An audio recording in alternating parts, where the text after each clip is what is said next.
Hi guys, I've got the Fujifilm X-E2 here to show you today.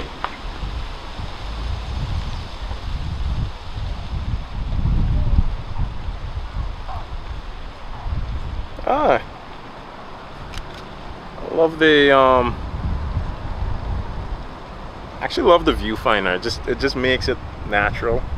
It's a little bit different because it's sort of on the end, but it just makes it, you know, I'm accustomed to looking at the viewfinder, and for an electronic viewfinder it's not bad. I do love the fact that this lens has a manual aperture ring, so I can change the aperture whenever I feel like. So I love that. Image stabilization, it makes a difference. Not bad at all.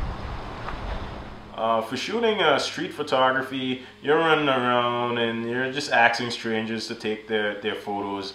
And what's really cool about this is it's so fast to connect the camera to the phone and transfer the pictures. Actually, transferring the pictures are blazing fast. They transfer at lightning speed. I was pretty much surprised.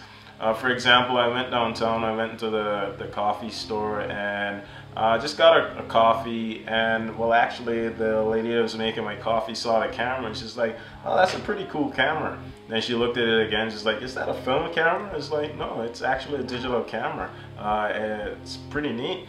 And you know, I actually take a picture. I took a picture and within 5 minutes her picture was sitting in her inbox, in her email. It was that fast. I took a picture, downloaded it to my phone, and emailed it to her right away. So I really love the Wi-Fi feature on this camera. First of all, you have to download the Fuji camera app to your phone, and when that's done, you're going to put the camera into playback mode and hit the function button here on top.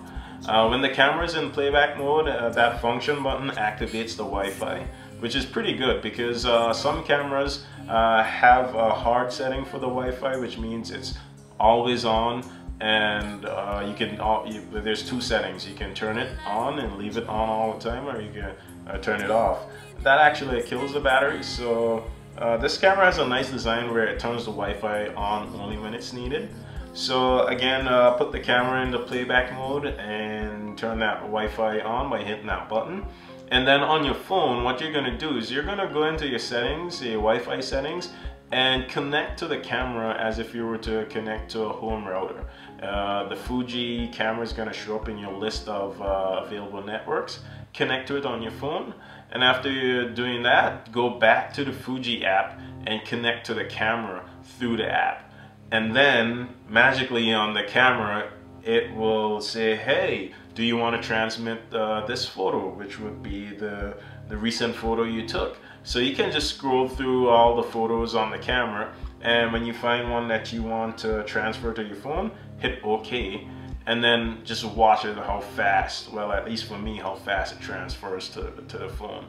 And on my phone, the default setting, if you have an iPhone, it just saves to the camera roll. So right away you can share that to Instagram, Facebook, Twitter, or just email it to, you know, to anyone you choose. So I really love the Wi-Fi on this. It really stands out. Other things that I really like is there's this Q button on the back.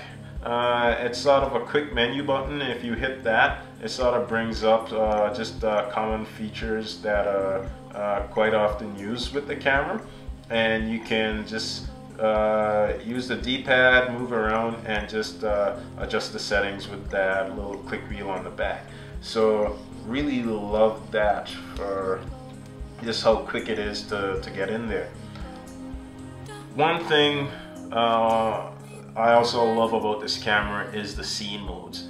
Now, it's a retro, old school looking camera, and typically with other cameras, the scene modes are like landscape or portrait, or sort of like a twilight or a sunset scene modes.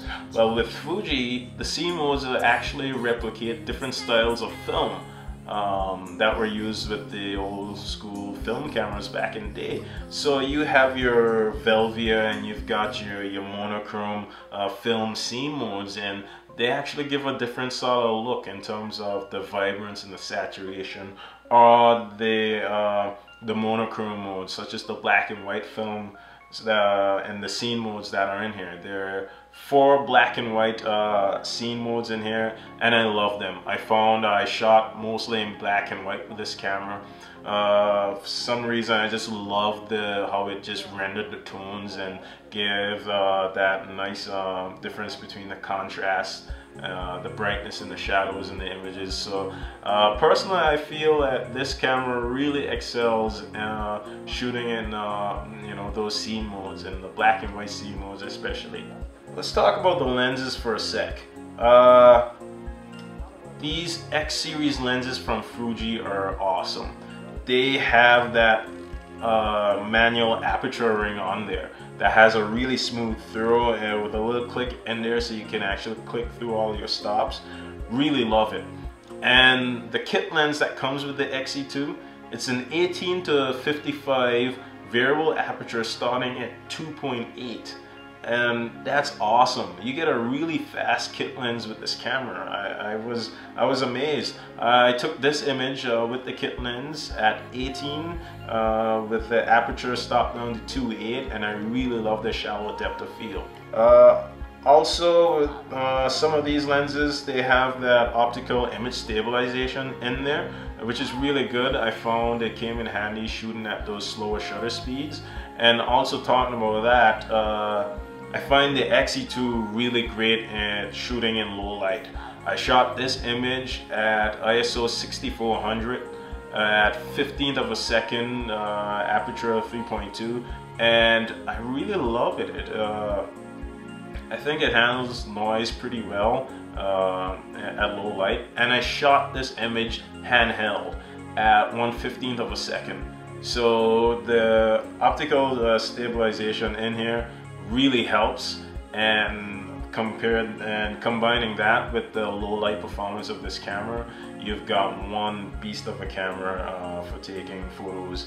One last thing with this camera, let's talk about the battery charger for a second. Charging this battery when it's depleted to a full charge, it took me about 3.5 hours.